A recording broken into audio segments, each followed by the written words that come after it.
Hi everyone, happy Friday the 13th. I thought to celebrate this special day, I'd bring you guys a little bonus episode and publish a Patreon discussion from a couple of years ago on the main feed. Back in August of 2021, I recorded a brilliantly fun discussion with Stacie Ponder about the Friday the 13th series. So here it is. This is the entire episode. Nothing has been edited or changed from the original episode that went out in August of 2021. And don't forget, if you want to hear more bonus episodes just like this one, sign up to our Patreon. We've got about 200 episodes just like this for your enjoyment. Patreon.com/evolution of horror.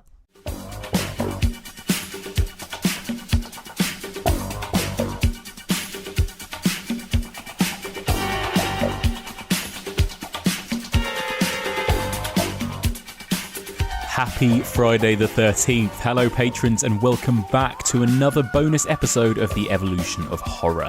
This week we're bringing you a little Friday the 13th special. I've got a very exciting guest joining me, none other than writer for Final Girl, co-host of the Gaylords of Darkness podcast. Stacie Ponder is going to be here and we're going to be discussing all things Friday the 13th. Stacie is a long-time fan of the series. I used to read her blogs about the Friday the 13th films on Final Girl back in the day. She's also published a book where she's illustrated every single kill in the Friday the 13th series, and it's such a joy.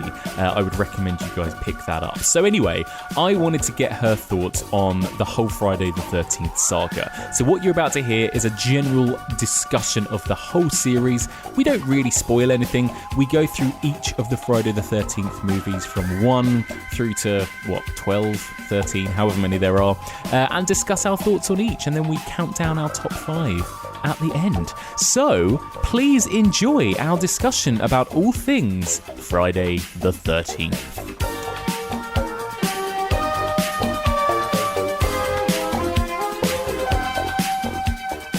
Hello, Stacie Ponder. Hi, Mike. Hi. Welcome to my Patreon.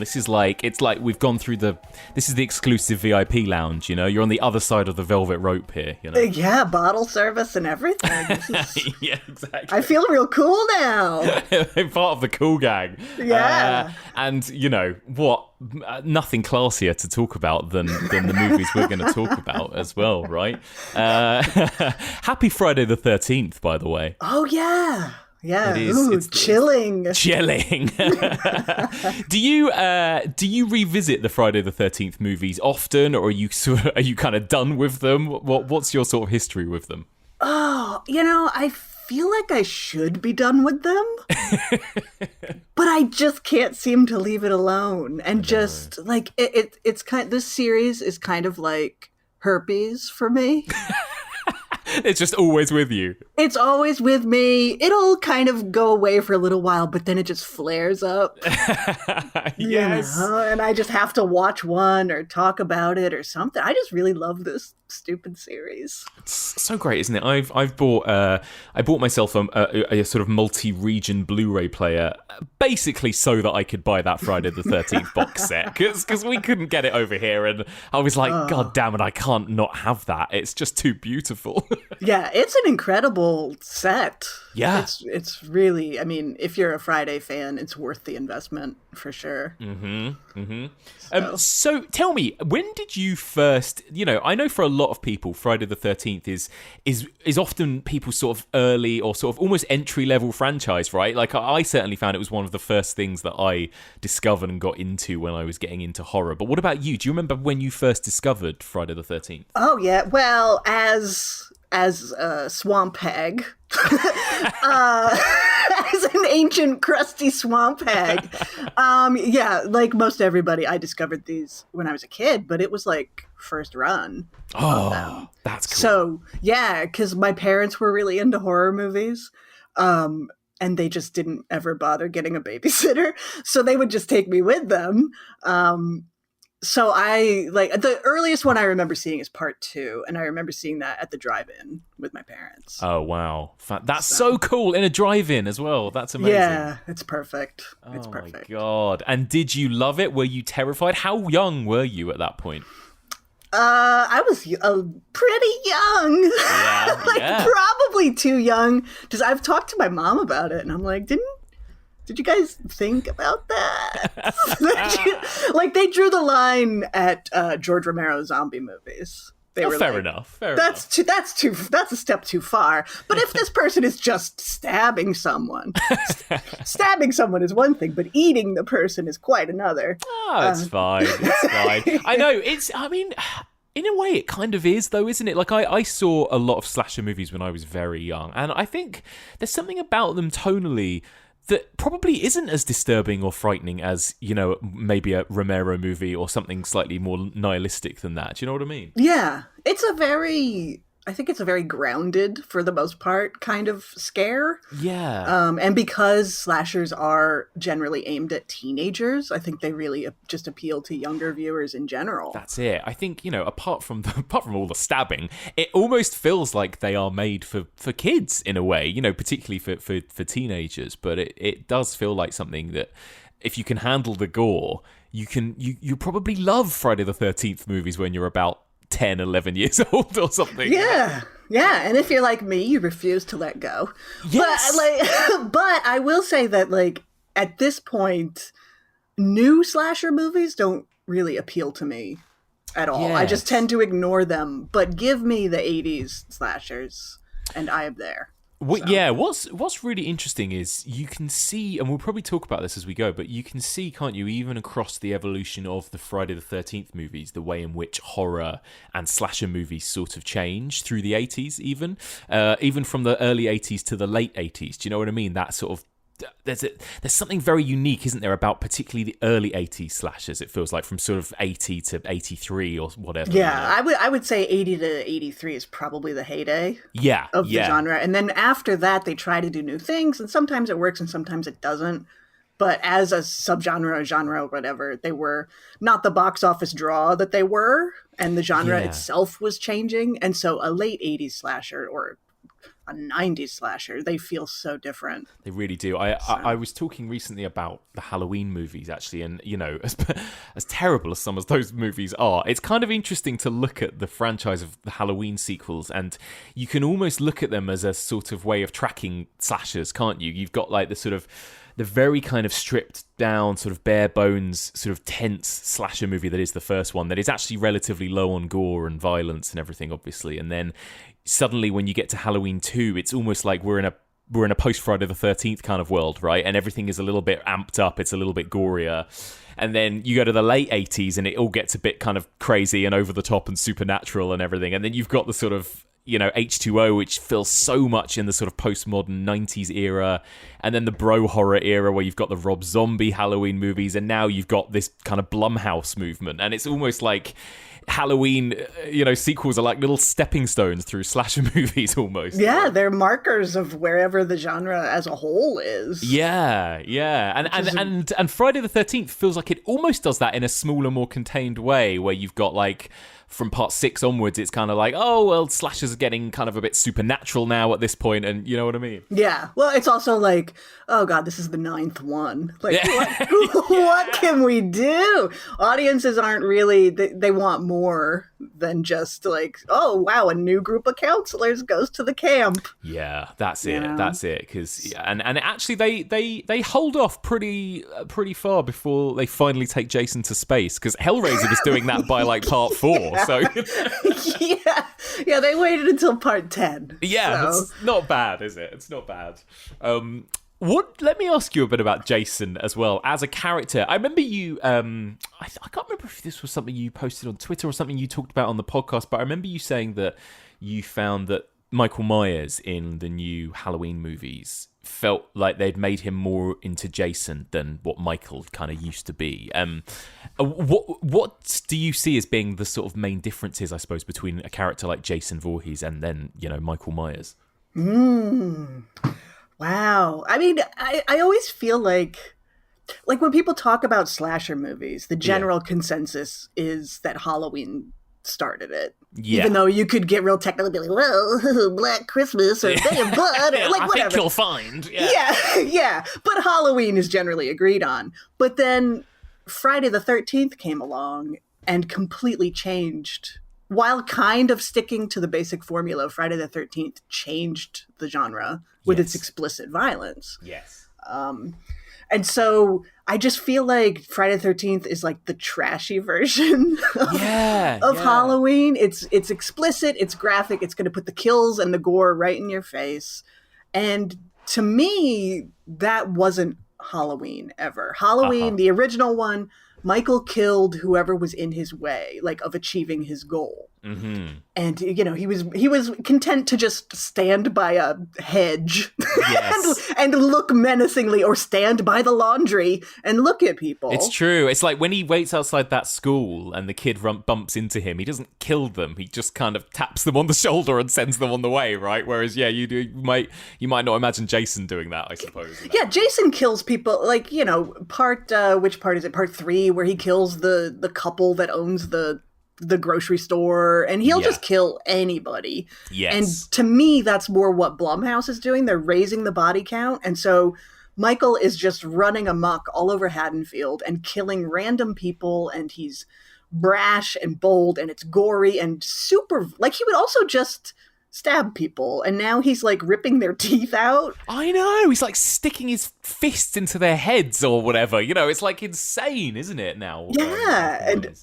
I guess that's what people want, but not for me, thank you. No, you like your Michael a bit more refined than that. Exactly, I feel classy when I watch it. Yeah, it's true. It's true. Whereas Jason was just this tank that just killed anyone in his path, basically, right? Yeah, exactly. Well. So let me ask you. And everyone has their favourite Friday the 13th movies, right? And everyone has their rankings, and everyone has their least favourite. And I want to ask you your thoughts on some of these movies. Let me just start off. I've got to ask you, first of all, briefly about the original, about Friday the 13th from 1980. Obviously, Mrs. Voorhees. What do you think of that original movie? I think it still holds up. Me too. I just watched it maybe a month ago for something that I was writing, and I'm like, damn, this is still such a good movie. Good. I think it's got some scares, whereas a lot of slasher movies aren't scary at all. The rain and the fact that most of it takes place at night, and then the reveal of Mrs. Voorhees is just like, where's our middle-aged women killing people? She is just my favourite. She was always my favourite of the whole series, actually. I always loved her more than Jason because she was so deranged. I just found her, especially as a kid, I found her much scarier, weirdly, than Jason because of just how manic she is in that final act of the movie. Oh, yeah. It's like, okay, ma'am. Like, I understand you want to take revenge for your dead son. That is understandable. But once she starts channeling him and being like, kill her, mommy, kill. It's like, okay, this is another level of crazy. It's so good. And a great sweater she wears as well. Oh, yeah, she looks fan. She drives that cool Jeep. I know. Man. Oh, she's awesome, isn't she? It is great. I love that movie too. I'm not sure that the whodunit aspect works very well, does it? Because it's like, oh, it turns out to be this woman that you've not seen at all throughout the entire movie until this point. Yeah, there's no red herrings at all. I mean, I wonder if we're supposed to think, are we supposed to think maybe it's Crazy Ralph doing it or something? Yeah. Because it feels like it's trying to be a bit of a whodunit, right? And you see a lot of characters kind of react to the killer, and we often we're sort of seeing it from the killer's point of view, right? And they sort of look down the camera lens and they go, oh, it's you, and stuff. Like, we maybe are supposed to know who that is, or it's somebody that everyone seems to know in the camp. But yeah, it's like there's no way of knowing that it's this woman with this whole backstory. Yeah, it is a whodunit without a who. Yeah. But it doesn't matter because it's so damn good. And by the time you get to that final act, it's just such a joy. Such a joy. Oh, it's so good. And also the other real star of this movie, and probably half the reason for its success, right, is Tom Savini.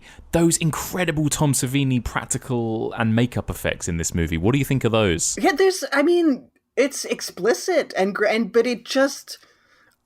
I look at it and I'm like, how does he do this? Like I'm like a 5-year-old with a magic trick in front of me. I'm like, Kevin Bacon, how do they do that? I don't understand the science. Like, it's incredible, isn't it? And I think, there's something about these victims as well. I think I'm quoting you back at yourself here, Stacie. I think you've mentioned this on your podcast, but you said, and it's so true, that a lot of these kids kind of exist in a weird vacuum where you don't really find out anything about their lives. You don't really know if they've got families, jobs, anything. Like, they're just lambs for the slaughter, basically. They're just like meat, hunks of meat to be killed, basically, aren't they? And I think it kind of makes you feel less bad about sort of enjoying watching all these people get killed off in different ways, right? There's not really an emotional attachment. Yeah, it would be too depressing, I think, if I had to watch 10 characters I truly loved just get killed in horrible ways. It's better to have them, but by the end of the series, they go too far, I think, in the other direction. Yes. Where characters, some of them don't even have names. It's just like, Boxer. Like, okay. Yeah. Oh no, Boxer died. How tragic, Yeah. But in the first one, there's enough, I think, of, like, you have Alice in the first one, and it's like, oh, she's an artist. They do have just enough to kind of lure you in and make them seem somewhat like real people. Yes. Yeah. Yeah, totally. And they're all quite endearing, actually, particularly in this first movie. The actors, we don't know much about them, but they're all kind of likable as well, actually. There's something, because again, I think this is something that maybe the slashers lose as they go on, is that the characters become more and more just awful and unlikable, really, as well. Particularly when you get into the 90s and then the 2000s, you just can't wait to see some of them die, basically. Whereas there's a sort of innocence, I think, about the kids in the early Friday the 13th movies. Yeah, they seem a little more adultish than just teenage, even though they are counselors or whatever. Like Brenda in the first movie brings a book. Yes. To the kid. She's in her like frumpy nightgown reading a book, and it's like, this is a slasher movie. Aren't they all supposed to be having sex? Yeah, I know. It's so funny. And they just sit and play Monopoly for ages. Yeah. It is. There's something really kind of sweet. There's a sort of almost naivety to them or something as well, which is kind of sweet about this movie. Yeah, it's later on, it just becomes too cynical. Yeah. Yeah. And the characters, instead of there just being the one jerk, which is the slasher movie trope, like you always have the one who plays practical jokes and is a jerk, and then later on, they're just all jerks. Yeah. Absolutely. And who cares? Kill them all. That's great. Kill them all. Yeah. And that's why people like Jason became the star, didn't they, really? I mean, we all, audiences end up going and rooting for characters like Jason rather than the heroes or the final girls or whatever. Yeah, which is so fucked up. Just interesting phenomenon. Yeah, it really is. It's fucked up. It really is. So, I mean, obviously that film was such a huge success, and I think I'm right in saying, right, that they didn't really plan that this character of Jason was gonna come back and be the killer in the next movie. I think that last jump scare was just supposed to be a kind of final jump scare, right? A dream almost when Jason comes out of the lake. Yeah, and who knew that it would become as huge as it did? Yeah. But that kind of happens throughout this series of, like, they want to end it. They had a final chapter. Yeah. And then they went on to make 8 more movies or whatever, So good. So the box office just kind of really dictates everything. Yeah, I know. You really feel like they follow the money with this franchise, don't they? They really do. It's hilarious. So then like a year later, straight into it, Friday the 13th Part 2. You mentioned this was the first one you saw. I know for so many people this is like a big favourite, isn't it? What do you think of Part 2, Stacie?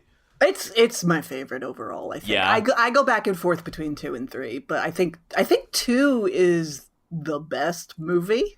Yeah. Using the words best and movie are kind of, they're a bit strong, but I do think it's the strongest film in the series. I think it's scary. I love how grounded it is. I love so much about Part 2. I think it's perfect. Yeah, it's I love Jason in Part 2, actually, wearing the kind of the pre-hockey mask, skinny, sort of feral Jason with that sort of sack thing over his head. I find this version of Jason the scariest too. Oh yeah, this Jason is the urban legend come to life. Yes. Like any kid who grew up near the woods or had local woods, there was always the urban legend about the crazy guy who lives in the woods and don't let him catch you and all of this. And like, that's Jason. And he's just a guy. He's just a regular psychopath. Yeah. But he has built himself a little lean-to that he lives in. Oh my God, yeah. His little shrine, his little altar. Yeah. And I think the fact that they try to make him a real person makes him much scarier than the supernatural back from the dead super monster to me. So. And this is something I've discussed before, but the timeline is... It's best not to think about the timeline in this series, right? But sure. It's like, hang on, what? And this is however many years later, and what's Jason actually been doing all this time? If he didn't die as a child, he's just been like living out in the woods by himself. But it's like, how does any of this work? But it's best not to overthink about it, right? Yeah, you can't get too Neil deGrasse Tyson on this series. No! You'll lose your mind immediately. I also love the fact that part 2, 3, and 4 basically all happen on the same weekend, right? So by the time we're on Friday the 13th, the final chapter, we're actually on like Tuesday the 17th or whatever it is. Well, I think part 2 takes place several months after or like 2 years after part 1. Yeah, and then that's right. Part 3, I think, is 5 years later, but part 4 is the same weekend as part 3. Yeah, that's it. It's it's bonkers. Yeah. It's like, okay, what a deep and rich mythology. Oh, I love it. I love it. And also, it keeps jumping forward 5 years. So by the time you get to about part 6, it's like, oh, we're actually in the year 2015 or something. You know, yeah. And then part 10 comes along, and it's like, now let's jump 450 years into the future. It's like, okay. They had no choice. They had to by that point. Yeah. Where else could it go? I know. And of course, one of the reasons people love Friday the 13th Part 2 is its final girl, right? This is a real favourite final girl in the series, Ginny, who is, so smart, likeable, resourceful, kills bests Jason using psychology. What do you think of Ginny? My heart flutters. Like, Ginny Field is probably the greatest final girl, I think. She's just fantastic. And if I may give a shout out to my own podcast. Yes. Gaylords of Darkness, and we did a live show with Amy Steele, Ginny Field from part 2, and Adrian King, Alice from part 1, and it's just honestly one of the greatest nights of my life. Oh my God, I bet it was. They sounded like they were so nice as well. Were they nice people? They were so incredibly nice, and were just willing to go along with us because our show is... Well, you've heard our show. We're the Friday the 13th to Mike's Halloween. Let's say that. But they were just like, okay, whatever, like, let's go for it. And they were just so sweet and kind and would answer our ridiculous questions. And I love it. I love people. So great. There are so many people from these sort of horror movies of this era that are still such amazing sports. They still come to festivals, conventions. They're so good to the fans, aren't they? And it means so much to the fans, I think. Yeah.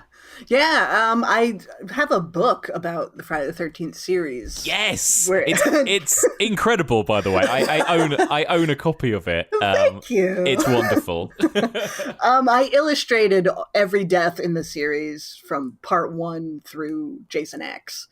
And so every once in a while, I'll get a ping on social media or whatever when somebody who's in one of the movies has been shown the book or comes across it or whatever, and they get a kick out of it because some of them are just like, they were in their one scene and then they got their head chopped off. Yeah. And that's it. And so they get a kick out of, like, horror fans are great at keeping the random characters alive in our hearts.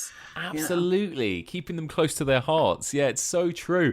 I love that documentary, Crystal Lake Memories, right? That's like 10 hours long and it goes through the whole series and they bring back so many of the cast members to talk about their experiences. And, there's just, like you say, as horror fans, we love that shit. Oh, yeah. You can be like, oh my God, you're the person who didn't have any lines and you chewed gum in the background of movie part 8. I love you. Yeah. You know? Oh, you're the character that said, we don't take no food stamps in part Oh, 3. my queen. She's a queen. I love her. So good. It's so good. Let me ask you about that book. How did you do it? Did you have to rewatch and pause every single death while you did a little sketch for each one? Like, how it must have taken you a very long time to do that. It took a long time. I bet. There's a lot of deaths. It's like 130 something deaths, I think. Incredible. Yeah, I would watch the movies and take screen caps from the deaths and try to find. Sometimes it was better to draw a picture of the body when it was discovered than when it was getting killed, or some people got killed off screen or whatever. So figuring that out and just like, oh boy, the stack, because I drew them all on they're all trading card size illustrations, so they're small. And so just the stack of empty, when I was only on film 2 or something, and just seeing the stack of empty cards that I had to go was a little daunting, but it was really fun too. It was really fun. I bet it was. That's so cool. What a brilliant thing. And you're right. It kind of immortalizes these characters, all of these characters. And maybe I'll ask you at the end actually, but everyone has their favorite kills, from the series as well. And there are so many memorable ones as well. I mean, that's really what these movies are all about, isn't it? Really? Yeah. Especially when the series goes on. And like I said, the first movie is pretty basic in terms of they're explicit, but most people just get stabbed or chopped. Yeah. And then meanwhile, eventually Jason is freezing people in nitroglycerin and smashing them into pieces. It's like, okay, sure, whatever. And while we're on part 2 and we're on 1981, which is really like peak year for these sorts of movies, isn't it? It feels like. Oh, yeah. Do you have like a favorite non-Friday kind of slasher movie from this era? I know, what a question. What a question. There's so many. I'm a really big fan of My Bloody Valentine. Oh yes, that's my favorite as well. I absolutely love it. Yeah, there's so much I love about that one. I love that it's one of the rare ones that is about adults. Like, they're young adults, but they're all adults who have jobs that they work 40 hours a week. And that's the thing, it's that town, and it's got that feel that it has that Canadian feel, right? It's kind of spooky and slightly bleak, and there's a real atmosphere in that movie that you don't always get in those kind of teen slashers. Yeah. It's, the industry, it's like, it takes place in a mine. There's coal miners, and like the towns that crop up around coal mines and things like that tend to be pretty bleak. And these people don't really have much. They have their Valentine's dance every year. And it's all their weird love triangles, but they're all going to the bar to have a drink after work. And I love the tone of it. And I think it's really scary. On the other end of the spectrum, a couple of weeks ago on Patreon, we discussed Sleepaway Camp. What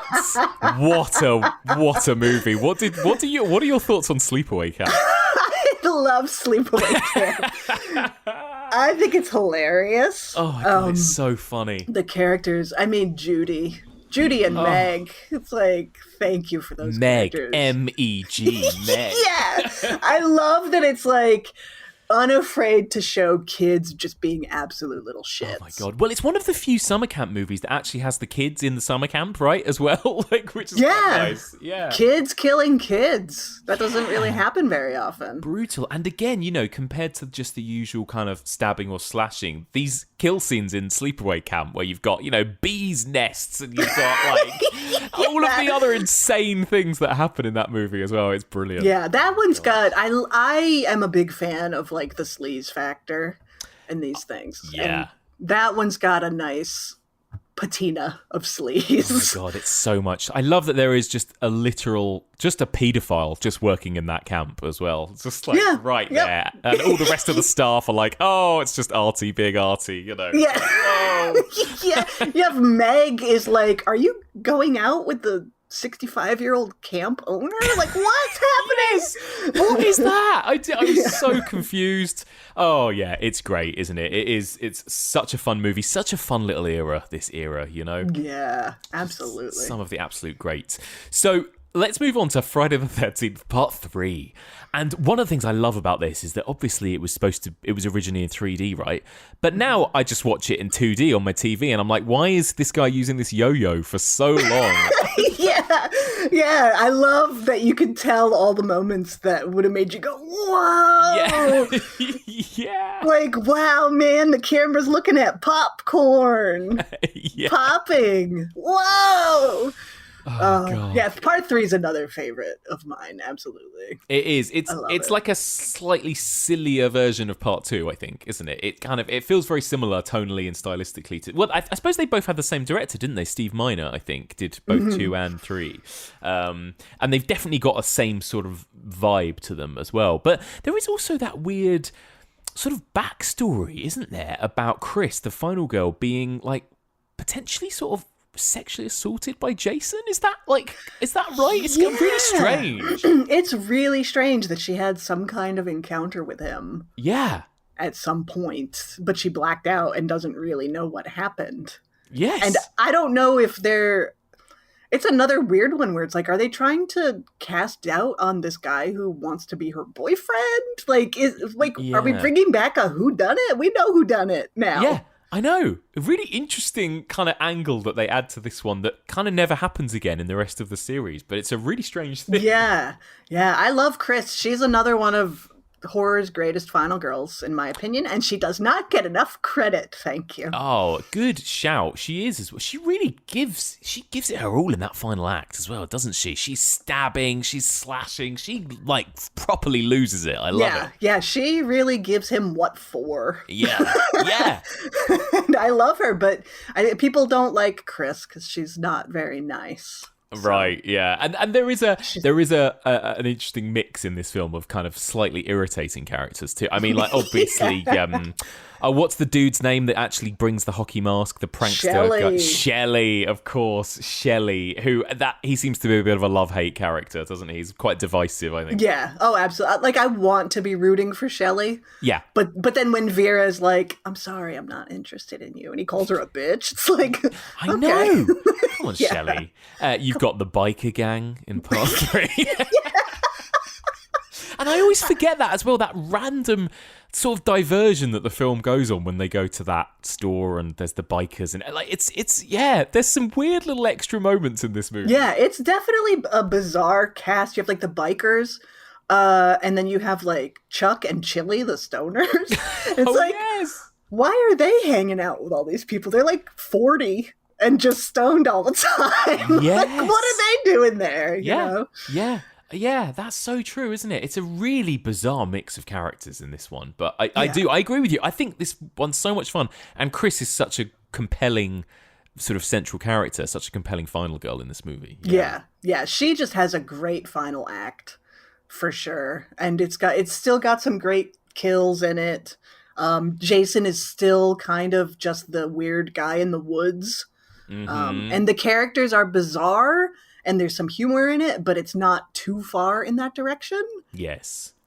So and of course we get the hockey mask too. I guess and the that's hockey mask makes it such an important one in the series as well for that reason. Do you like the hockey mask? Do you like the look? I prefer the bag over the head. Yeah. But the mask is so iconic at this point that you can't help it. But it's it's silly when you think it. It's like a hockey mask, okay. And do you have? I mean, I don't know how different. Do you find that this obviously different actors played Jason in different movies, right? And do you find that you have a favorite kind of portrayal of Jason, a favorite performance of Jason in this series? I really like part 3. Yeah, Richard Brooker. Yeah, he's big, but he's not a bodybuilder. Yes. And I think he has just the right amount of menace, but not in an overt way. Yeah. Because I know a lot of people are Kane Hodder fans, which he came on board, I think, with 7. Yeah. But that's just totally different to me. Yeah, completely. It's really funny, isn't it, as well, that the most iconic actor who played Jason didn't actually come into it until part 7 as well. It's such a it's weird in which you think of him as he should have been the guy that played him from the beginning, given how famous he is. But there was all these other people that played Jason in really interesting ways in all these early movies. Mm-hmm. Yeah, I'm just a big fan of regular Jason. Yeah, which stopped after part 4, but. Exactly, just this really creepy guy in the woods. Yeah, I agree with you. It's definitely scarier. Yeah. Part 4 then, and you know, the final chapter, obviously not the final chapter, but in some ways you almost couldn't you, sort of, you could stop it after part 4 and be like, that's it, you know, it's like a little quadrilogy almost in its own right, isn't it, parts 1 to 4, because the series goes off in such different directions after this movie. So in a weird way, it does sort of feel like a bit of a final chapter, because it's sort of the end of that early 80s era, isn't it? Yeah, it's 84, which by that point, slashers were really on their way out. They were holding on, and they're still holding on, but I think for them to rule the roost, I think that heyday was pretty much over at that point. What do you think of part 4 of the final chapter? I feel like I should like it more than I do. Like, I'm not sure what it is about it that keeps me from loving it, because it has some terrific characters. Yeah. And some of them I feel like I love. Peter Barton is in it, and he's one of my favorite early 80s horror actors. He was also in Hell Night. Yes. I just love him, and I think it's a great Jason, and I think the storyline is fine and feasible, and I'm just not sure what it is about it that the movie doesn't completely click with me, because I know people really love it. Yeah, I mean, I do personally. I think this is my favourite of the Friday the 13th sequels. Yeah. It does a lot of the same stuff as 2 and 3, but I think it's slickly directed. I think it works a bit better as a horror film. I find that it's a slightly more tense experience. And maybe it was partly because I watched it as a little boy, and this movie has a little boy in the lead role, right, of Corey Feldman. So for me, maybe it added that extra element of danger. But also we've got Tom Savini back in this one. I think adding the Jarvis family gives it a bit of a different dimension as well, gives it a bit more emotional weight than we've had in previous movies. I think it's a really, really great film, part 4. I suppose the one thing about it, though, is that this movie doesn't have a final girl in the same way as 2 and 3 did, right? I mean, we talked about how much we loved Alice, Ginny, Chris. This movie, I guess it's more Corey Feldman, and there's not actually a final girl that's quite as iconic. Yeah, from 4 on, it kind of, the final girl archetype, they change it up, which is admirable. But at the same time, I miss it. Yeah, of course. Yeah, totally. You know, I think. Maybe part of the series and like which ones are your favorites and all. Like, what was the first one that you saw? Yeah, do you know what? I think it might have been 4, actually. I think I saw the first one first, but then I think for whatever reason, because it was on TV, I think I had seen part 4 before 2 and 3. So maybe that has got something to do with it. And I remember finding it so exciting, the opening sequence, where it basically told you everything you needed to know. Do you remember how they start with the campfire scene from part 2, and then they give you a little, it's almost like a little previously on Friday the 13th, you know, and it shows you all of the kills and all of the action bits. And I used to love watching that sequence at the beginning, you know. Maybe that's what it was. I have kind of nostalgic memories maybe for that full film. It's definitely a fan favorite. And Tom Savini, like the ending with Jason's head sliding down that machete. I'm like, how did you do that? I don't get it. I mean, but it does still have problems. I mean, there is still a really bizarre, very long sequence of just these boys watching like vintage porn on like a projector. I'm like, what's that? It feels like it goes on for so long, like these stoned boys just kind of giggling at like really rubbish old porn on a projector. Teddy or whatever his name was. Then he gets left alone in there and he's still having the time of his life. Okay. It's like sometimes the pacing with some of these movies is that it always feels like it hits a little bit of a kind of a lag at certain points in some of these movies, you know, and I certainly remember that bit from that movie. It's like, what's happening here? We're just sort of filling. It's like being the sober person at the party. Yes, you know? Like, yes, exactly. Okay, exactly. You're having fun, I guess. I know. And then what did you think of Corey Feldman in this, and that I suppose that sort of potential setup, because obviously we got Tommy Jarvis kind of looking towards the camera at the end, like, oh, is this going to make him go crazy for the next one or whatever? And obviously they do continue the Tommy Jarvis story. What do you think of Tommy Jarvis in this series? I think it could have been really interesting. I think if part 5 had actually been a success, or at least if fans actually enjoyed it, I think it could have been a really interesting direction. And it's also, Halloween tried to do the same thing, right? With Jamie. Yeah. And they completely went back on that, didn't they? And they Which went is such back a on shame. that. Yeah, because people are like, no, I want Michael Myers. I want Jason Voorhees. And so then they go back. But I think it could have been an interesting direction to take it in terms of like, what did trauma do to this poor kid? And just have a new beginning, if you will. A new beginning. Oh my goodness. Let's talk about a new beginning. So I love it because it's a year later. They've had the final chapter. Nope, here comes the new beginning straight away. This is like the sort of black sheep of the series, isn't it? A bit. It's the kind of like, it's the disreputable. It's the one, like you say, this one's got a bad rap. You are a defender of part 5, though, right, Stacie? I am. I know, and I know you're baffled by that. Well, do you know what? I rewatched it and I did enjoy it a lot more than I remember enjoying it, actually. So there you go. But tell us why you like it. Well, it's not good. Let me just start off with that. It is very much the Halloween 3 of the series, like the outlier where they tried to do something different and it was a ridiculous failure. But I think Halloween has earned cult status, whereas people are still like, no, Friday 5 is still a big piece of shit. People still hate it. I don't know. It just, watching it enough times, and I think maybe when I rewatched it to do Death Count, the book, I just fell in love with how weird it is. Yeah. It is really such a weird movie. It tries to do comedy, and it's not funny, but it's so not funny that it circles all the way around and you're actually sincerely laughing at it. Yeah, it's very weird tonally, isn't it? What is going? Because, like you said, it's kind of dealing with some really interesting ideas, and it's not because I know a lot of people just took against it because there's no Jason, and I don't think that was ever the reason I didn't like it, because I really thought the idea of a new killer and a whodunit, actually, even when I first saw it, was a really cool idea.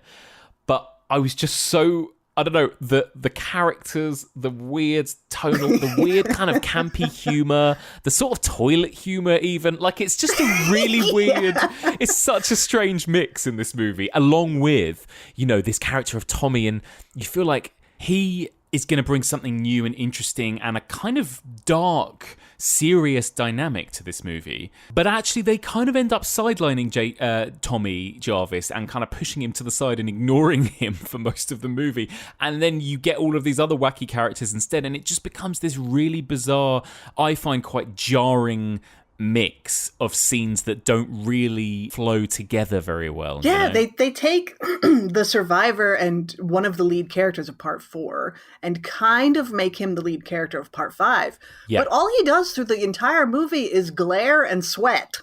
Oh my God, he doesn't sweats so much. I'm like, does he even have any dialogue? No. It's really weird. So we don't know it just feels like a movie that was made by a big pile of cocaine. Right? Yes.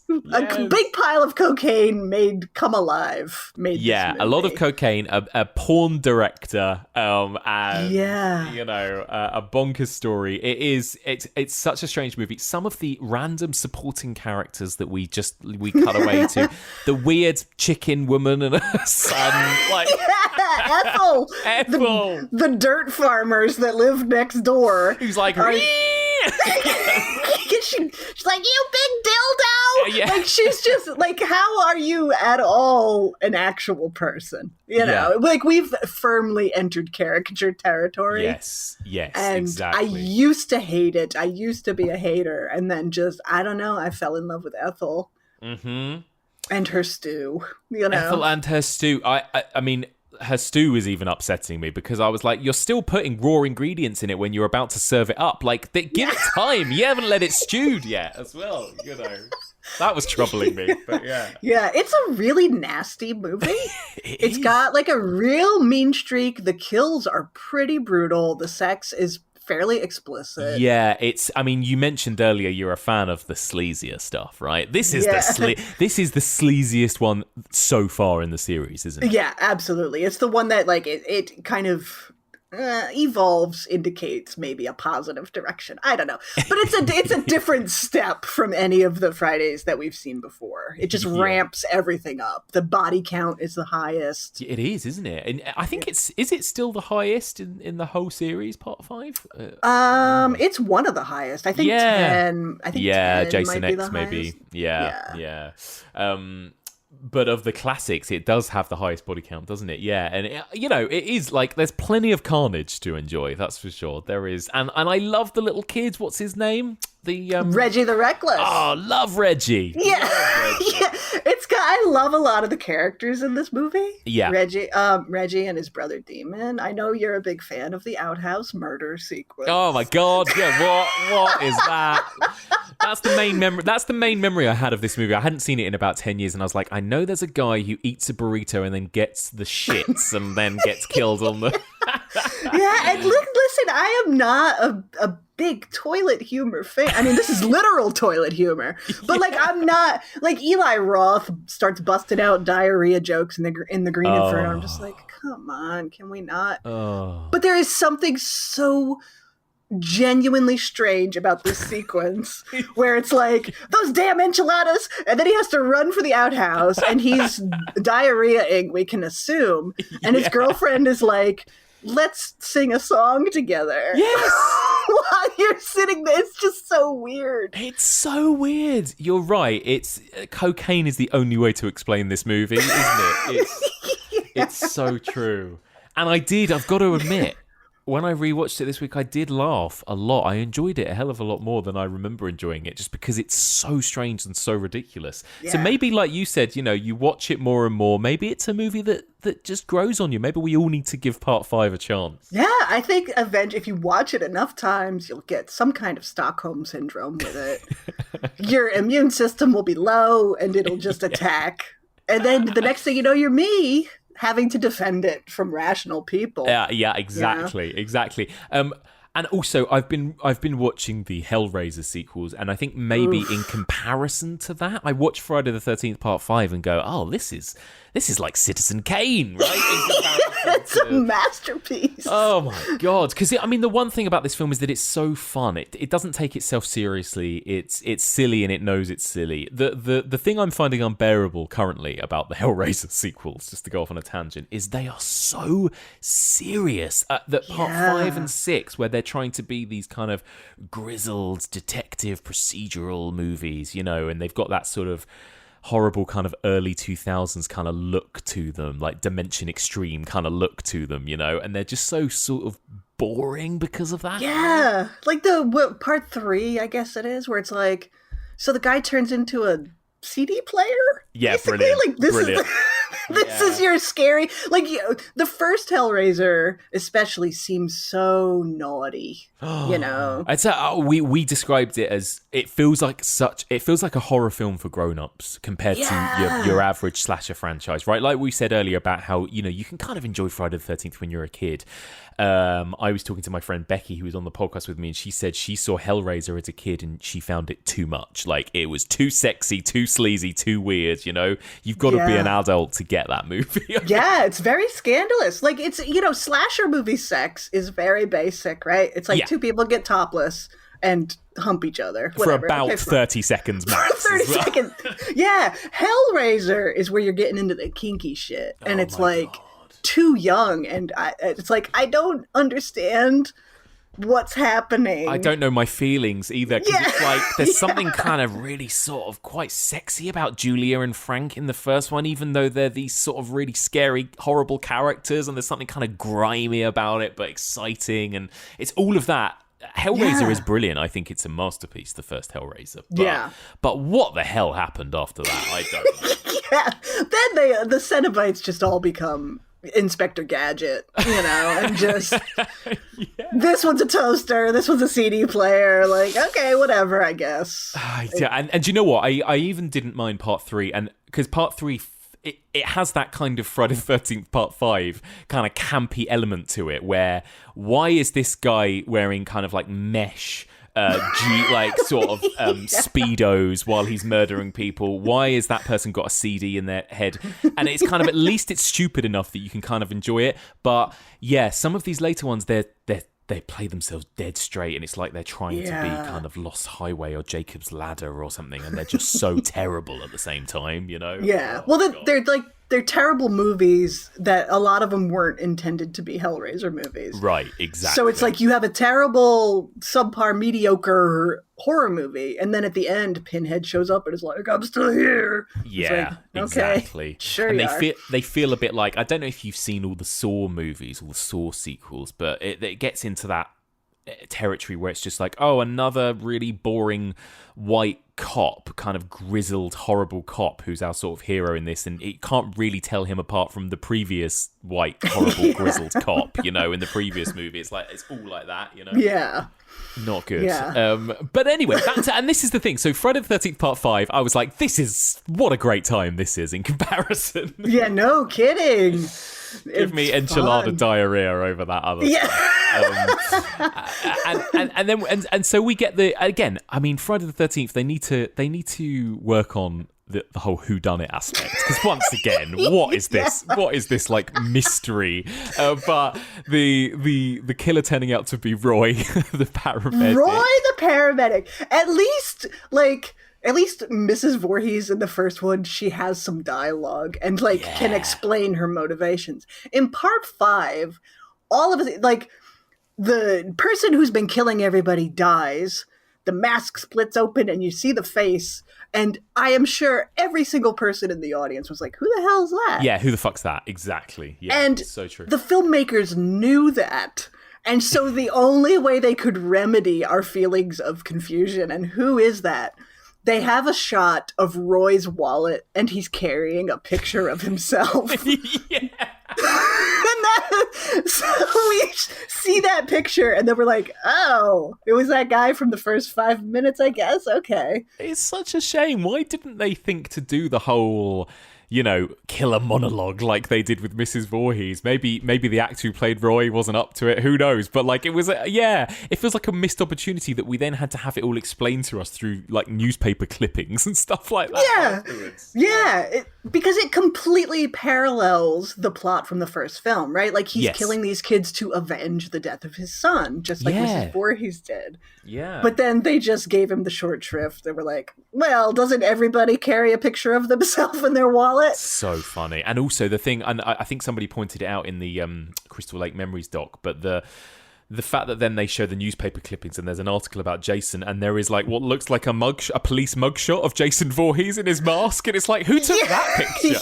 Yeah, it's like an action pic of him like he's going to kill somebody, and it's like, I guess this was the reporter's final moments.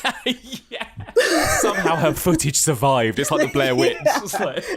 Yeah. It's just so half-assed. And again, it's like, it's terrible, but it just makes me love it even more. I know, because why didn't they just make it Tommy? Because then they have the final moment when Tommy then does like kind of look like he's going to become the new killer, doesn't he? And it's really strange. It's like, oh, is it going to be Tommy? No, it's Roy. Oh, but maybe it is Tommy. Yeah, we're right back at the end of part 4. Yeah. Where it's like, okay, now Tommy's brain is broken, I guess. Okay, sure. Yeah. And then they just completely, retcon him again for part 6. It's like, can you just make up your mind? I know. What an all over the place character. But yeah, it's a weird film. It is an interesting film, and you kind of feel like it had potential to be something really interesting. It almost could have worked as like almost like a Dream Warriors type story, where you've got these troubled kids in this place together. It could have been a favourite in the way that Dream Warriors was in some ways, couldn't it? But it just didn't happen. Yeah. Yeah, I love a movie with teen misfits. Yeah. Exactly. And this is part 5 is a halfway house for teen misfits. Exactly. So it could have, you're right, it could have, I love Dream Warriors. Oh, just the best, right? Yeah. But hey ho, but there you go. But I love it. I love that it's one of your faves. Good. It's and this is what's great about this series. We've all got our crazy favorites. So there you go. That was part 5, and of course, like you said, no one liked the fact that it wasn't Jason, and that they strayed from the format. So here we have Jason Lives. Yeah. And this is where the series becomes something else, isn't it, really, at this point? It's like, oh, okay, it's zombies, it's lightning bolts bringing people back to life. It's like full bonkers now. It feels there's and this is me just, anthropomorphizing the franchise, but I'm just like, it just feels like they said, okay, we're not going to try anymore. Like, fine, you want Jason, great. We tried with A New Beginning. It's so much hope. Yeah. Like, oh, we're going to really take a look at this, guys. Oh, well, fuck all y'all then. Fine. Jason lives. And he comes back with lightning. Congratulations. And it in some ways it paid off, because this is so many people's favorite of the series. People love part 6. People love part 6. And I get it. I really, really like part 6. I think when I was young, this used to be my favorite, because it doesn't have that kind of cheap, skeezy look that the first 4 or 5 movies have. It's glossier. It's a bit wackier. It's a bit more cartoony. It's fun. Jason is like this cool zombie. And I think, especially when you're young, there's a lot to love about this movie. But I think, especially compared to the sleaziness of part 5, something about this film feels a bit glossier and more sanitized, I think, Yeah, it feels a little more mainstream, I guess. That is exactly made it. And maybe because, in a sense, this is the new beginning. They're gonna, I feel like if you had never seen any other Friday the 13th, you could go see part 6 and have a good time with it. Yeah, I think this is now the movie that I think people who maybe have never seen a Friday the 13th imagine them to be, like, with this look of Jason and this kind of vibe. Do you know what I mean? Yeah, it's got more of a general audience, general horror fans versus like the hardcore slasher fans. Yeah, and actually I think the it feels like there's considerably less gore now as well. I don't know whether maybe did the MPAA just really kind of knuckle down, like, compared to the earlier ones? I don't know. It feels like there's a lot less that they can get away with now. Yeah, I think part 5, they really cracked down on it. Right. That, yeah. Even though that is pretty brutal, I think it was much more explicit. And they really cracked down on it and went haywire and kind of neutered a lot of horror movies from this point on. And so with part 6, it's like killings start taking place off screen more. Yeah. Or just out of frame. And that kind of thing. So it's really, there's not much explicit, there's no sex or nudity, right? Right. That's so true. Yeah, it's so true. And there's a bit more wackiness, the guys that are paintballing and stuff. I don't know, it feels like it's going a little bit more, it's pushing the comedy again, actually, isn't it? With this one? Yeah. I think all of that, the fact that they, especially coming off of Sleazy Part 5, where they exactly. they toned down the violence, they toned down the sexual aspects of it, they added the kids to it, and it just has a more friendly vibe, I guess. They even give Jason like a James Bond-esque opening sequence, right? Opening credit where he like looks towards the camera and throws his machete and everything. But it's like, okay, we all know why we're here at this point. Here you go. Here's Jason Voorhees. This is what you want to see, kind of thing. Yeah, it's probably the first one that is excruciatingly self-aware. Oh god, it started to introduce the sort of meta element almost, hasn't it? In this one, that's a weird thing. Quite an early example of that, I suppose, isn't it? In a way, but where the character's like, I've seen enough horror movies to know, blah blah blah blah blah. Yeah. It's a turning point. This series for us. I mean, I guess they would have to change things up if you're going to have this many installments. But yeah, and that's it. Like I say, I think a lot of people do really dig this one. Are you? So I take it from this point onwards, you're less keen, right, on some of these later movies compared to the earlier ones. Yeah, I think I've pretty much. I have. There are things I like about the rest of them. For sure. And there are a few later installments that I have a feeling maybe someday I will get to the part 5-ness of it.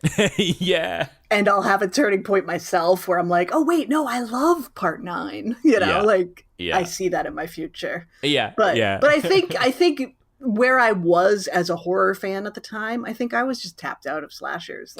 Well, yeah, that is like, that's the other thing, isn't it? Is that like you said, people by the mid 80s the slashers had kind of almost run themselves into the ground, hadn't they? And yet still Friday the 13th was churning out sequel after sequel after sequel every year, pretty much. Every year. It was like, and I still went to see them. Yeah. But it was like, I remember going to see Part 8 and just being like, yeah. Like, okay. And of course, by this point, right, 1986, 87, we're really in the height of kind of Freddy fandom too, right? Do you think that there's an influence there on the later Jason movies? Like, are they trying to compete with the Elm Street films, do you think? That is an interesting point. I'm sure, because Nightmare on Elm Street was huge. Yeah. And Freddy was totally different than any other slasher killer we'd had. Yeah. And really changed the game. And he was so talkative. Oh my God, he didn't shut up. He didn't shut up with the jokes. My God. And so while they couldn't make Jason talk, they could ramp up the humor in other ways and treat it more like, he's ripping somebody's arm off, the paintballers, and all of these kind of things. Mm-hmm. And so it just has a lighter tone, I think, and that doesn't always appeal to me as a viewer. So. Yeah, no, I'm with you there. It's no way there's something, again, like, there's something about those early ones that feels a bit more dangerous, like these, I don't know, there's a squitchy, scratchy look to them, and Jason being this kind of like skinny, feral, like you say, urban legend type character, and it's none of that is there in this one, is it? It's all gone. Yeah, it's like the early days of the series, the general public would still get outraged about horror movies and raise a stink about how they were damaging children. By the time Part 6 comes along, no one cares. No. And this is it. And this is the way in which it becomes so much more in pop culture too. Like, again, the Freddy effect, where it's like, oh, these characters are probably on the sides of lunchboxes by this point, and this kind of thing. Yeah, once you have an action figure, and Freddy had his own TV show, and all of these things. Freddy did an album with the Fat Boys, right? Like, yeah, you definitely cross the line and aren't quite as intimidating. That's right. There you go. And then Friday the 13th, Part 7, The New Blood. Also known as like a Jason versus Carrie type story, right? Yeah. Again, they've kind of really doubled down on this. Now is very much a supernatural series, where it's like Jason's met his match against a telekinetic girl. What do you think of Part 7? Part 7 is probably my favorite of the like post 5 era. Yeah. Because again, it's so weird the fact that they would go in that direction. Really weird. Yeah. It's like, okay, I really like a lot of the characters that are in it. Mm-hmm. And I think once Tina gets to use her brain powers and really kind of face off against Jason, I think it's super silly, but it's also, we've seen nothing like it in the series. We've seen nothing like it anywhere, really. It's so true. Yeah. It's a good time. It really is doing something different, isn't it? And, for better or worse, it's trying something new, at least, I suppose. Because really, actually, thinking about it, from this point onwards, they do all go in such different directions. It's really 6 was the last one that had that traditional kind of just about summer camp counselors getting killed, really. And then we're off in sort of telekinetic people, Manhattan, whatever else, So, I know a lot of people, it's got I think it's got a reputation as being one of the not so great ones, hasn't it? Part 7. But, I think it's a lot of fun as well, actually. And I quite like her as a character, Yeah. Yeah, I don't think it's great, but I do like it. I like that they were trying to do something different with it. And it's got the sleeping bag kill. It's got the sleeping bag kill. It's got Maddie, the character who is insulted by the preppy girls. And they're like, you could use a little touch-up on your face. And then so she gives herself a touch-up and is like, I don't need a touch-up. And then she gets killed. I love Maddie. She's one of my favorite, like, minor characters in these movies. Absolutely. Yes. It's strange that it's just the whole Tina angle. Like they do try to have some kind of novelty because the subgenre was just wheezing at this point. It was absolutely on life support. Yeah. So you can see where it's like, okay, well, what if she had telekinesis? Yeah, I know. Oh god. Yeah. And that whole there's a again, tonally it's quite weird because there's that very sort of dark backstory to do with her father or stepfather or something, right, in this, and some of that stuff is actually played sort of deadly straight in comparison to all of the wacky Friday the 13th antics, you know. Yeah, she's got her family trauma. Like she's at Crystal Lake with her mother and her therapist. Yeah, that's it. Yeah. Like and her father is at the bottom of Crystal Lake. Like yeah, it's a weird old story, that one. Very weird. Yeah. But it does lend that sort of, even though it's crazy, she's got brain powers, but it does lend a kind of like, it acknowledges that there is a world outside of this immediate setting. Yes. Which we don't always get. So for the first time, exactly. And then, oh my god, even more so in the next one, right? Because then we're leaving Crystal Lake. We're heading to Manhattan for Jason Takes Manhattan. This is one of those ones that I think people are starting to suddenly, a little bit like, you know, Season of the Witch or something, it's almost becoming this kind of cult favourite. Because I've heard from a lot of people that now, you know, love Part 8. And I don't know whether that's a kind of ironic love or an unironic one, but what do you think of Part 8? I wonder if that is in my future, if I will fall in love with it. But as it stands, it's one of my least favorites. It's the last one I saw in the theater. Oh, is it? Yeah. I was just like, okay, I gotta tap out. You're done. At this point. To me, it's like, it's the last one that was released by Paramount. Yeah. And so personally, I consider 1 through 8 to be the series, and that's the end of it. Everything else is a spin-off or whatever. Well, I mean, the vibe does totally change after Part 8, doesn't it, really? Yeah.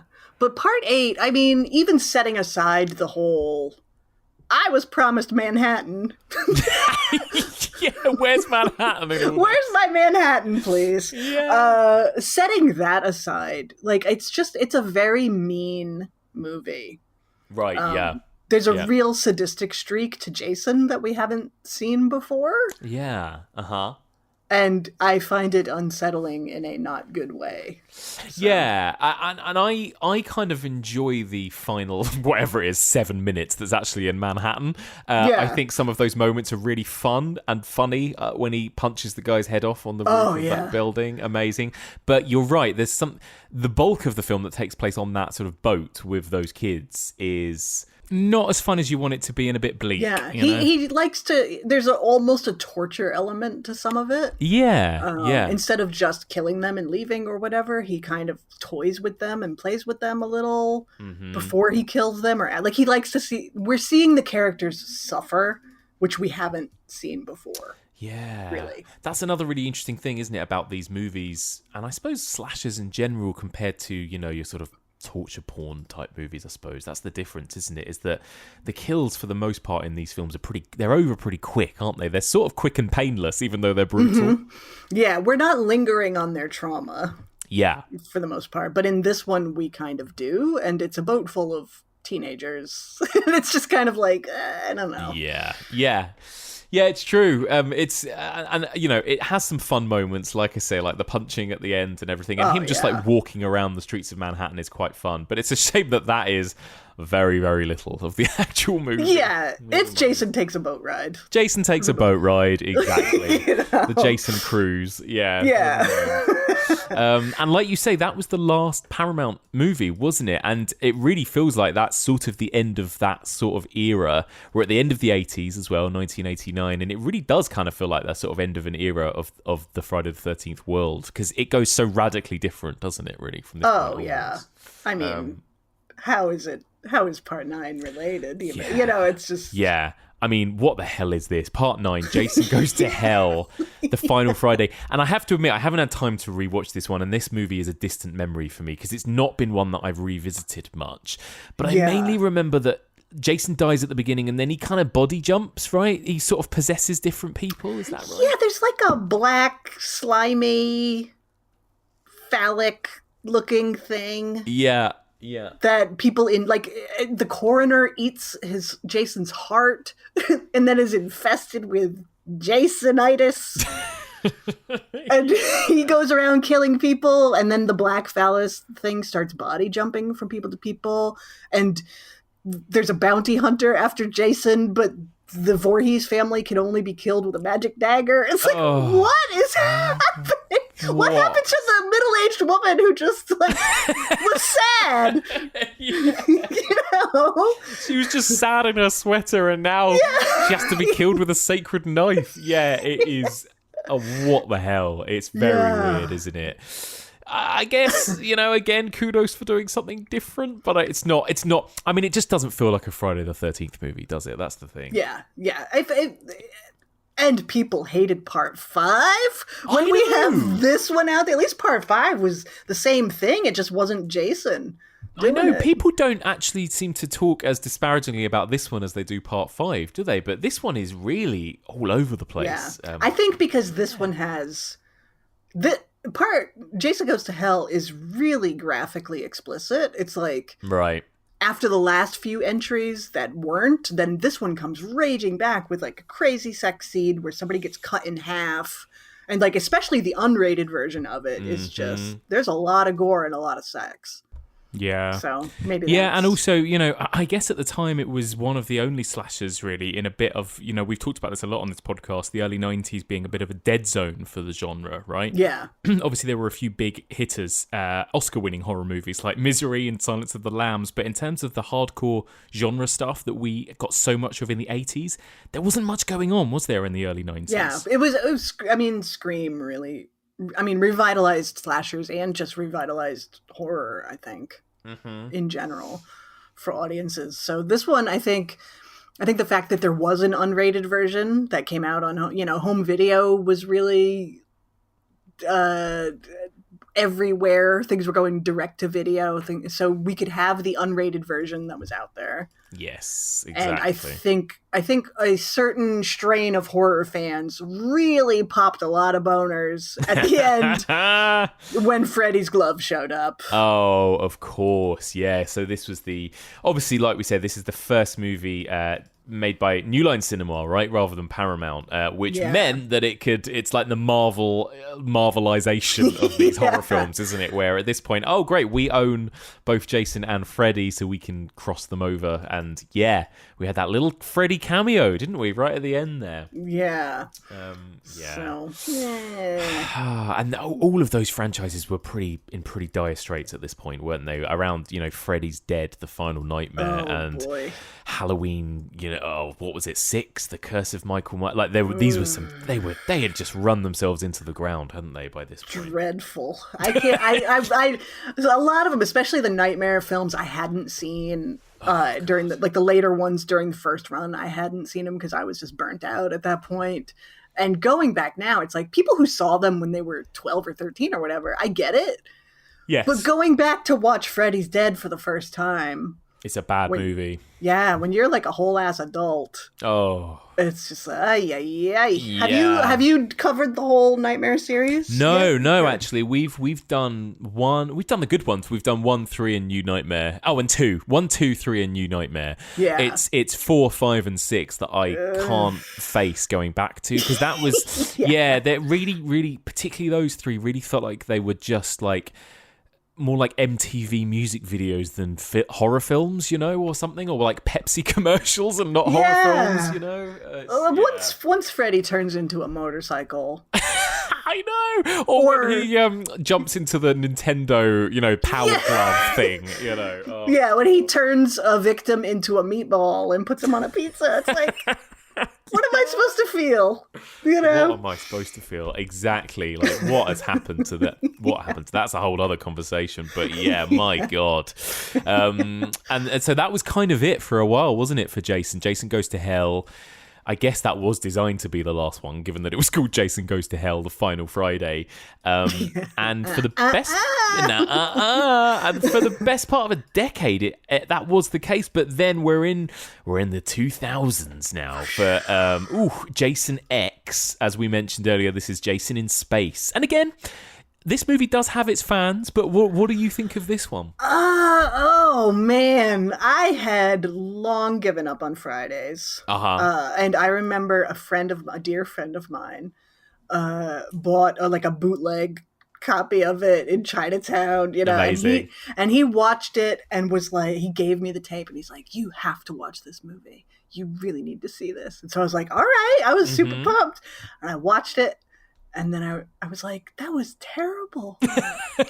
And he was like, I know, wasn't it the worst thing? Like, he was just trolling me to get me to watch it. And but people love it. And people love it. I say, what does the future hold? Will it appeal to me eventually? But I think it's just so early 2000s bro horror feeling. It is. Yeah. That I just can't. Even the space angle isn't enough to get me past all those other hurdles, I don't think. Yeah, it's a bit bro-y, this one. It is a bit bro-y. We're into that kind of early 2000s horror when horror did start to become really bro-y for some reason, didn't it? But yeah, I revisited this one a couple of years back on Patreon here, and I love certain moments of it. I love the liquid nitrogen kill, of course. There's a funny rehash of the sleeping bag kill that's kind of even more ridiculous and extreme. But there are also just so many bland characters. A lot of the actual space and sci-fi stuff is pretty boring. It's not brilliant, is it? Yeah, when it's like, space person number 1 gets killed. Again, I just like, okay, who cares? I don't care. And I'm not the horror fan that is totally rooting for the killer. Yeah. And so when Jason comes back and he's uber Jason, I don't like, it does nothing for me, So no. I'm like, I want the dude with a bag on his head in the woods. I know. Bring back the little weird scrappy weirdo from yeah. I know. It is like the franchise is almost unrecognizable by this point, isn't it? Compared to where it started, it's insane. Yeah, with a sad middle-aged woman in a sweater. Yeah, poking people with a knife. Yep. And now we have Jason re-entering Earth's atmosphere. Excuse me, Uber Jason. Uber Jason in his re-entering metallic Earth's atmosphere from outer space at the Camp Crystal Lake Research Facility. It's like, what? What's happening? Yeah, what is happening? But people love Jason X, though. There we go. So. And a mere 1 year later, 2003, and I know this was something that I think they were trying to make happen for years, and all the rights problems stopped it from happening, but finally, Freddy vs. Jason happened. This is something that clearly, like you said, fans were popping boners over since the early 90s, right? People had been so excited for this, and it finally arrived. What did you make of Freddy vs. Jason? Did you go see this in like movie theaters or anything when it came out? I did not. No. The first time I saw it was actually, I did an all-day, all-night marathon for my blog, Final Girl. I don't know why I did that. There was there was absolutely zero gain. But I watched every Friday the 13th movie in one sitting, basically. Oh my God. Yeah, and so it's like, by the time I get to Freddy vs. Jason, all the good movies were done like 18 hours ago. You know what I mean? I've aged like 10 years. Yeah. You've sat through so many hours of bad stuff by that point. Yeah. And Freddy vs. Jason, like the bro horror era, the early bro horror era just was not for me at all as a horror fan. It was really had me kind of questioning my relation to the genre and like, is this for me anymore? And Freddy vs. Jason is very much typifies that, I think. It's, first of all, I don't care about Freddy vs. Jason. I'm like, why are they not helping each other? I don't care, Oh, it doesn't make any sense, does it, at all? No. And then just the moment to moment of it, it's like, every woman is a bitch. Bitches, women are bitches, witches. Freddy's a faggot. It's just like, they throw all the sort of slurs around in this movie as well. Like, it's really hateful in a lot of ways. Yeah. And then on top of it all, it's like we've entered where computer graphics have really taken a firm hold on the genre. Yeah. And it kind of looks like a comic book, doesn't it, almost? Or comic strip or something, yeah. Yeah. And so, again, this movie does have some fans, for sure, but I am definitely not one of them. It's one I don't want to revisit. I don't want to, well, maybe enough time has passed and I'll find the good in it. It's like, I'm willing to let that one just stay in the past. You know, the director, Ronnie Yu, he'd previously directed Bride of Chucky, which I really love, Bride of Chucky. I think that's my favourite Chucky movie. And there's something of... like the look of this movie, there's a kind of colourful, fun, campy colour palette to it, which I do kind of like. But everything else is just it's kind of horrible. Yeah. It just doesn't appeal to me. You know. Yeah, it's such a shame, and the way they try and weave it all together, where they're like, wait a minute. Jason was killed by water, but Freddy was killed by fire, you know, and all this, like, stop it. Yeah. I'm glad they stopped there, because then there was rumor that it was going to be Jason and Freddy and Ash from Evil Dead was going to be, like, they really wanted to go with this, like, Royal Rumble bullshit. And...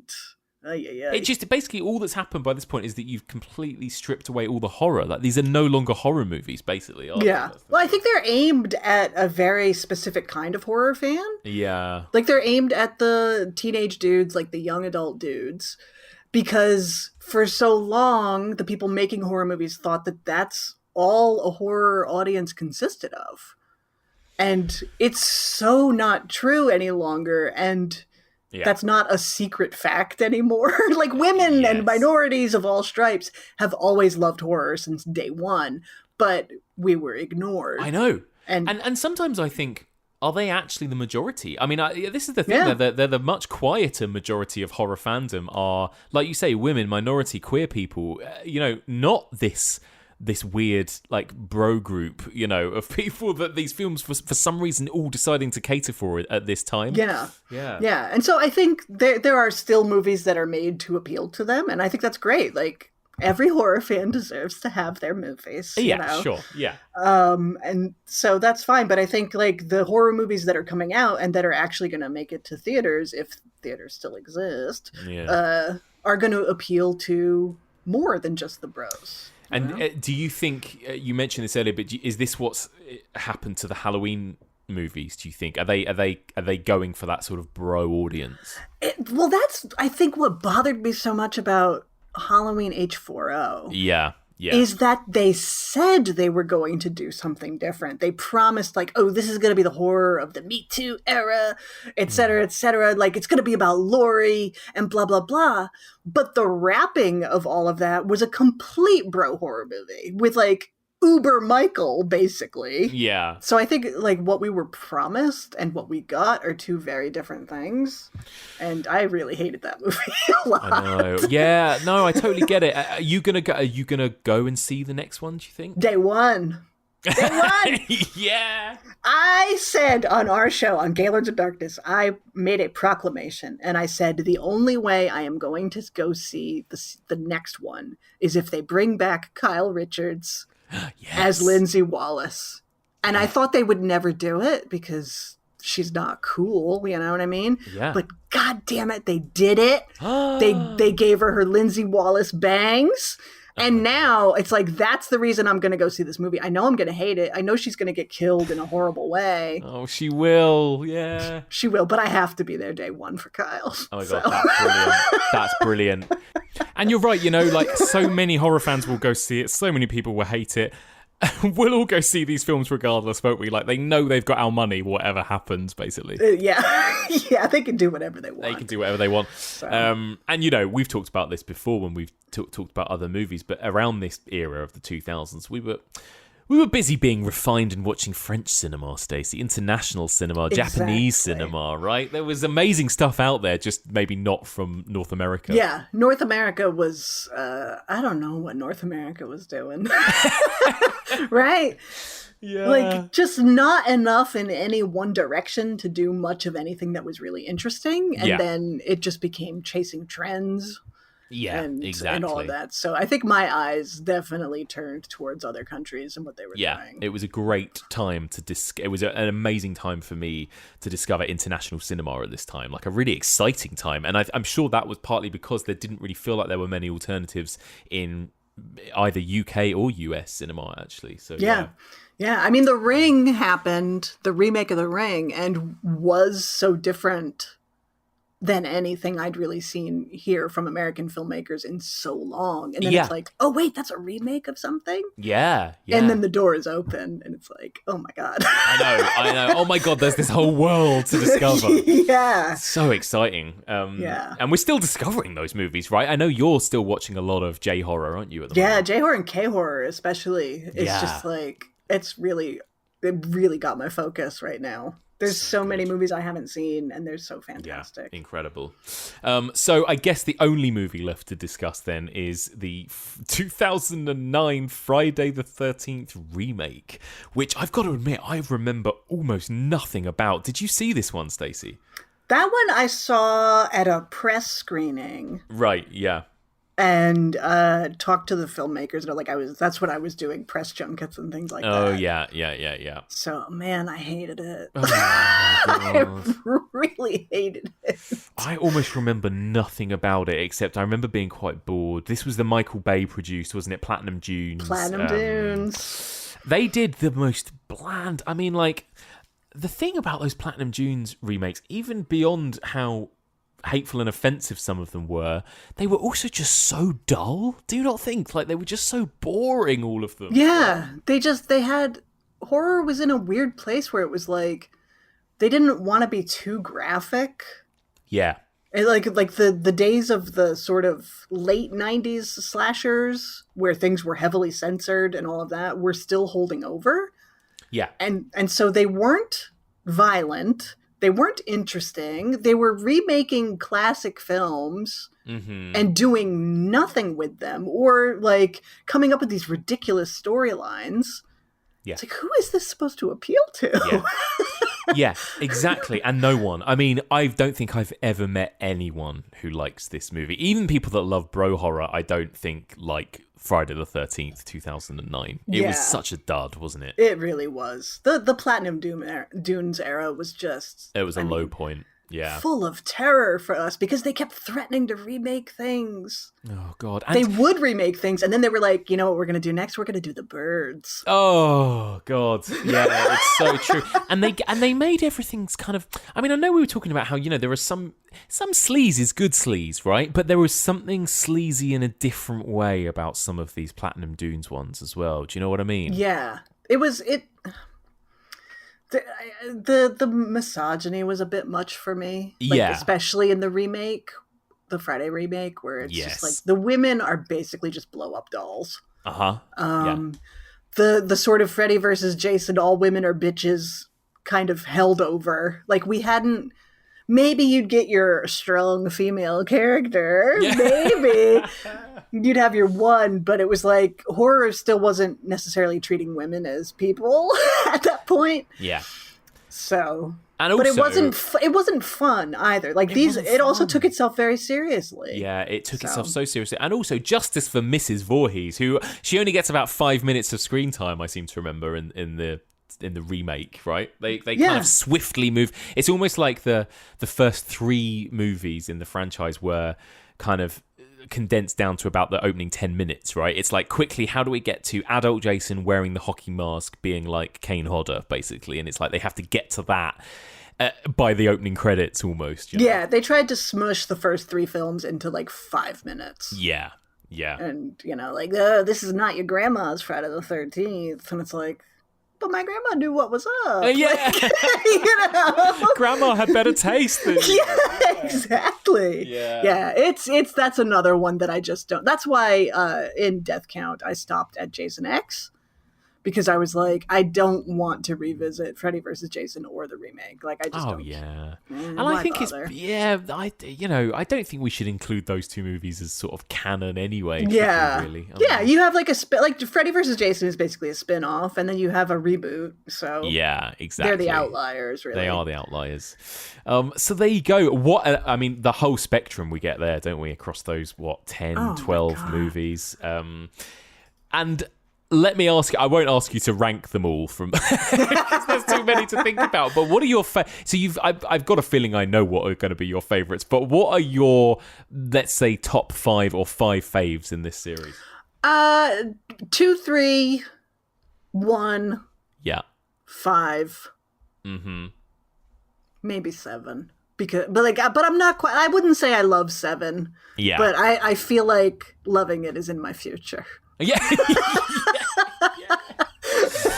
Yeah. Future Stacie will be. Yeah, we'll do this again in 2 years, and I'll be like, I can't believe what I was saying about part 7 last time. It is a masterpiece. Yeah. You'll be like, oh god, the problem is you've got to get through 1 to 6 in order to finally get to the masterpiece.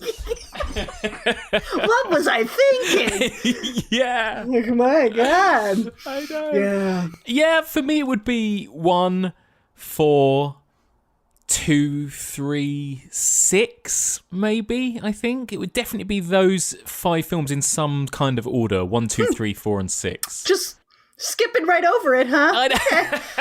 I know. Do you know what? 5 was a lot of fun. I didn't hate it as much as I remember hating it. It's just not very good. Yeah, it's terrible. I mean, it is such a bad movie, but it's not boring. It's not boring. It's not boring, and I think part of my love of it is just that it is so bad and so weird, and that everybody hates it. And I'm like, oh, like, no one's sitting at your lunch table. I'll come sit with you. Yeah, you know? Absolutely. It's so true. And you know, for me, Friday the 13th is the top, is the number one for me over all of the others. And I think I just love. I love the vibe of it. I love the kind of innocence of it. At that point, it was so not knowing of itself, you know, there was no self-awareness. And I love Mrs. Voorhees. Like, I wish she was included in these kind of, like, you know, Royal Rumble style, you know, kind of contests with who's the best horror monster or killer or whatever. I love her. She's amazing. She's on screen for about 10 minutes, and I think she's one of the greatest like horror characters. Yeah, well, Jason just took over and moved into you know, pop culture as a whole. So it's like, I don't know. I would love to see more of that kind of killer because it's so rare. Yes. And also in the first film, one thing that I really love about it is that it does take place in a town. Like, there's Camp Crystal Lake, but then there's also the small town. Yeah. There's the diner, there's the coffee shop, there's all of this. And I love that, like, Camp Crystal Lake has the bad reputation in town. Yeah. And Joe Schmo waitress is like, you're going to go to Camp Blood? Yeah, I they love close that place down? Like, I like that there is that whole urban legend, like, don't go to Camp Blood angle to it. And there's almost a sort of, you know, like a kind of Janet Leigh type sort of twist, isn't there, where we almost think our final girl is, what's the name of the lady, and she gets killed in the woods? Annie, yeah, because we really follow Annie, don't we, for the first third of the movie, until she suddenly just has her throat slit, and you're like, oh, holy shit. Yeah, she probably has, like, the most backstory out of anybody. Like, we know the most about her. We see her walking to town, and she gets the ride from Enos, and we learn that she wants to work with kids and all of this, and then next thing you know, she dies out in the woods. No one's ever going to find her. I know. No, it's great. It's still a classic, isn't it? An absolute bona fide classic. It's so good. Absolutely. And I've got to ask you, Stacie, especially as somebody who has, you know, drawn all of the kills. What are some of your favourite kills in the whole franchise? I mean, the head getting punched off. Oh my god, it's so good. It's so funny. Yeah, it's so good. So I love a really ridiculous death like that. Yeah. Like Silent Night, Deadly Night 2 is really fantastic for those kind of, like, somebody gets killed with an umbrella, you know, like that kind it's so of thing. great. I watched that for the first time recently, though, and what the fuck? Why is the first 40 minutes just like the first movie? Yeah. Oh, God, that's a good one. God. Garbage Day. Garbage Day. That's it. I was basically waiting for that line because I knew that was going. Yeah. Oh, that's a good one. Yeah, I like the more ridiculous. I like the deaths in the first one, like you said, are just FX marvels to me and my simple mind. Yes, for sure. So clever. I think the spear gun in part 3, when we first see him in the mask, and Vera thinks that it's Shelley, and he shoots the spear gun at her and hits her in the eye. Oh, that's great. Yeah, it's real shocking. So I think the 3D stuff. I mean, he's like squeezes someone's head until their eye pops out. Oh, I love it. Actually, yeah, the third one's got some great ones. Is it the third one where the guy is doing the handstand as well? Yeah. And he gets just like straight like a machete to his junk, basically, doesn't he? Yeah. And there's that really cool kind of under the floorboard angle of it, isn't there? As he gets sliced, it's great. Yeah. Part 3's got some kills. For sure. Doesn't it? It does. And obviously a lot of people remember the second movie for some of the kills, don't they? The like the human sort of shish kebab as the people having sex get speared. And the poor guy in the wheelchair who gets the machete to the face and everything. There's some quite grisly, scary moments in that second movie. It's bold to make one of the most appealing characters, like the character in a wheelchair, and then to kill him. Oh my God, in a really kind of quite savage way, right? And the way that wheelchair then sort of tumbles down the stairs in the thunder and lightning. That's what I mean, that's the thing. Look, we keep saying it, but the thing about those early ones is they really did feel like scary horror movies, compared to what came afterwards. Yeah, they turn into cartoons at a certain point, I think. Yeah. Just made to appeal to a younger audience or a more general audience. And the first few that like they take place at night and they're actually trying to scare you. Whether they do or not is one thing, but they're trying. Yes, I think. Yeah, that's it. So, and finally it is hard to argue with the Kevin Bacon death scene as well, isn't it, really? I mean, there's a reason why that one is probably the most iconic, but it's so good still. Oh man, I still am fooled by it every time. Like, I know at this point, I've seen behind the scenes. I know how it's done, but it's so well done. Yeah. And then when everything's over, you're like, so Mrs. Voorhees was under the bed while they were doing it? Yeah. You could just imagine her lying there. Just talking to herself and grinning. Yeah. It's like, wow, she's committed. Oh, it's amazing. So good. What is the future for your relationship with the Friday the 13th movie, Stacie? I mean, if it ever happens where they are like, we're going to do a new sequel, we're going to do a new it feels almost inevitable, doesn't it, that at some point we're going to get some sort of Blumhouse style, reboot or something of one of these movies at some point. Do you think you would go and see it? I think I would probably have to. Yeah. At this point, I think the whole series has been tied up in lawsuits for years. Right. Yeah, that's the reason that we haven't had any more, isn't it? Yeah. At one point, I know they were thinking about doing a found footage Friday the 13th. Oh, that would be quite fun. Which could be really interesting. I don't know that we've ever had a found footage slasher movie. So yeah, that's a good point. That could be something unusual, but who knows what they'll do at this point and when it could happen. But I just feel like I am so entwined with the series at this point that I would have to go.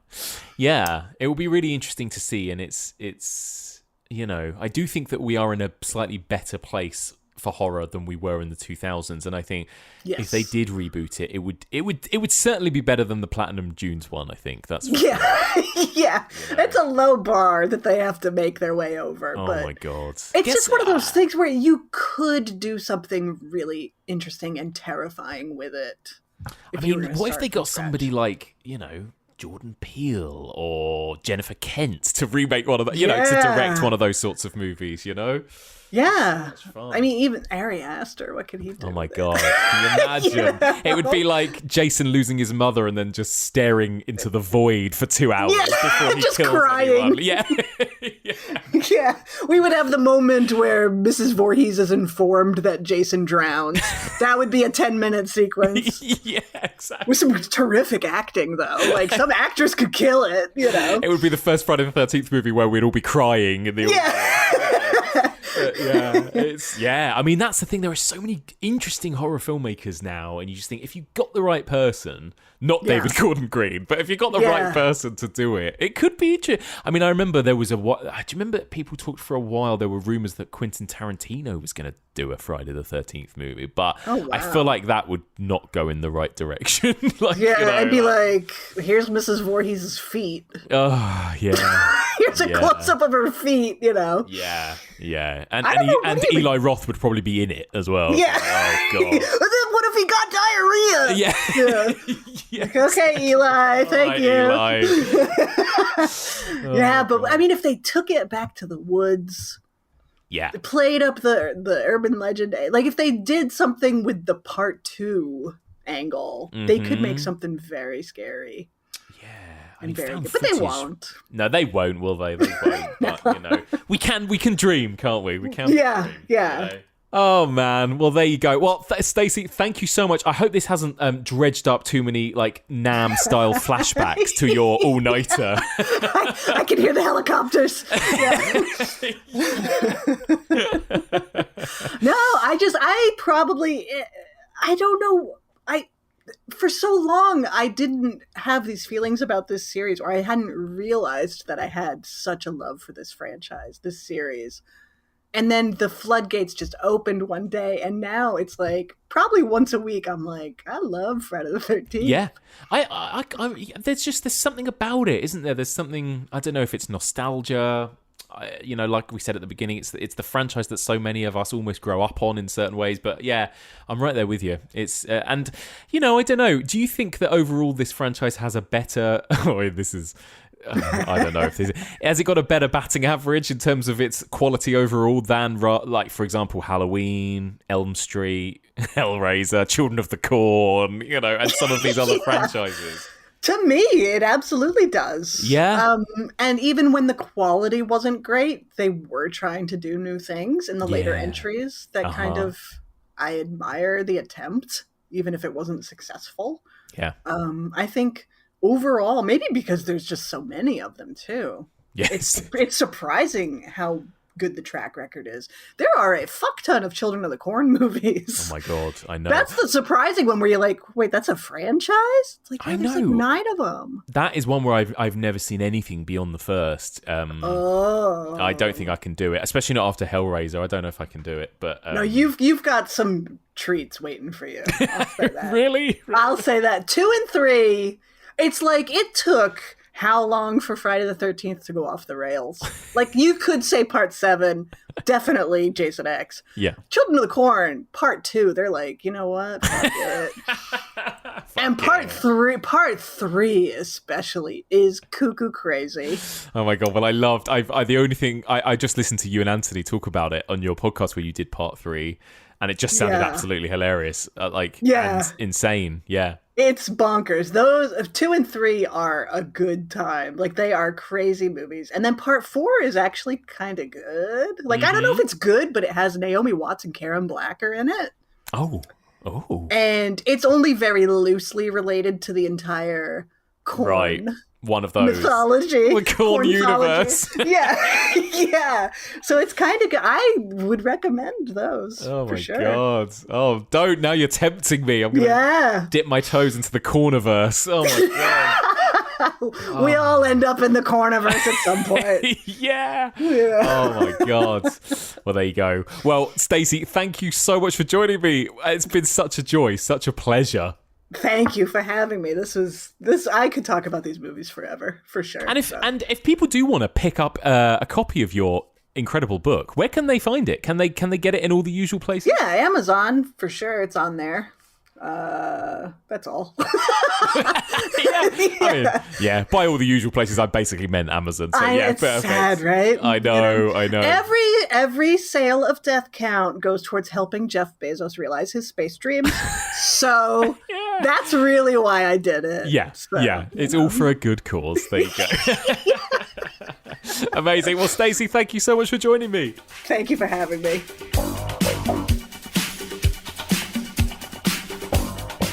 And there we go. That's it for our Friday the 13th special. Thank you so much for listening, and a huge thank you once again to the brilliant Stacie Ponder.